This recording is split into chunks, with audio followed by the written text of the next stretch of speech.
जय शिवराय मित्रांनो मे 2024 व जुलै ते ऑक्टोबर 2024 या कालावधीमध्ये पूर परिस्थिती अतिवृष्टीमुळे बाधित झालेल्या परंतु मदतीपासून वंचित असलेल्या शेतकऱ्यांची नुकसान भरपाई अखेर राज्य शासनाच्या माध्यमातून मंजूर करण्यात आलेली आहे।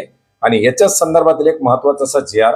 आज 16 जुलै 2025 रोजी निर्गमित करण्यात आलेला आहे, ज्याच्यामुळे मे 2024 मध्ये अतिवृष्टीमुळे बाधित झालेल्या सोलापूर जिल्ह्यातील तर जुलै 2024 व ऑक्टोबर 2024 या कालावधीमध्ये सांगली अहिल्यानगर भागातील नुकसानग्रस्त झालेल्या शेतकऱ्यांना नुकसान भरपाई वितरित केली जाणार आहे। मित्रांनो, आपण हा 16 जुलै 2025 चा जी.आर. या ठिकाणी पाहू शकता, ज्याच्या माध्यमातून सोलापूर जिल्ह्यामध्ये नुकसानग्रस्त झालेल्या शेतकऱ्यांना या नुकसान भरपाईचं वितरण करण्यासाठी मंजुरी देण्यात आलेली आहे। याच्यामध्ये आपण पाहू शकता फळपिकांचं आणि शेती पिकांचं जे काही गारपीट आणि अवकाळी पावसामुळे मे 2024 मध्ये नुकसान झालेलं होतं, अशा एकूण 2748 शेतकऱ्यांच्या 1976.67 हेक्टर क्षेत्राकरता 4,49,06,000 रुपये एवढी नुकसान भरपाई मंजूर करण्यात आलेली आहे। मित्रांनो, याचप्रमाणे जे काही जुलै 2024 ते ऑक्टोबर 2024 या कालावधीसाठी अतिवृष्टी आणि पूर परिस्थितीमुळे बाधित झालेल्या सांगली जिल्ह्यातील एकूण 18,336 शेतकऱ्यांना 6,29,58,000 रुपयाची नुकसान भरपाई या जी.आर.च्या माध्यमातून मंजूर करण्यात आलेली आहे।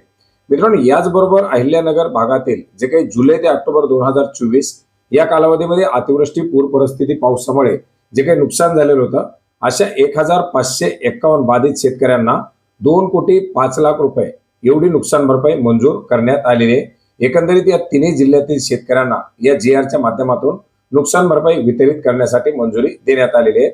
मित्रांनो, या नुकसान भरपाईचं वितरण करत असताना डीबीटी पोर्टलद्वारे लाभार्थ्यांच्या थेट बँक खात्यामध्ये जमा करण्यात यावं अशा प्रकारची सूचना या ठिकाणी देण्यात आलेली आहे। मित्रांनो, याचबरोबर 1 जानेवारी 2024 च्या शासन निर्णयानुसार जिरायत पिकं, बागायत पिकं आणि जे काही फळबाग आहे याच्यासाठी निश्चित करण्यात आलेल्या दरानुसार नुकसान भरपाईचं वितरण करण्यात यावं आणि याच्यामध्ये जास्तीत जास्त 3 हेक्टरच्या मर्यादेमध्ये ही नुकसान भरपाई असल्याची खातरजमा करावी। याचबरोबर कोणत्याही लाभार्थ्यांना दुबार मदत मिळणार नाही याच्या प्रकारची काळजी देखील प्रत्येक तहसील आणि जिल्हाधिकारी कार्यालयाने घ्यावी अशा सूचना देखील या जी.आर.च्या माध्यमातून घेण्यात आलेल्या आहेत। मित्रांनो, महत्त्वपूर्ण असा जी.आर. आपण maharashtra.gov.in या संकेतस्थळावरती पाहू शकता। याची लिंक आपल्याला व्हिडिओच्या डिस्क्रिप्शन बॉक्समध्ये सुद्धा देण्यात आलेली आहे। धन्यवाद।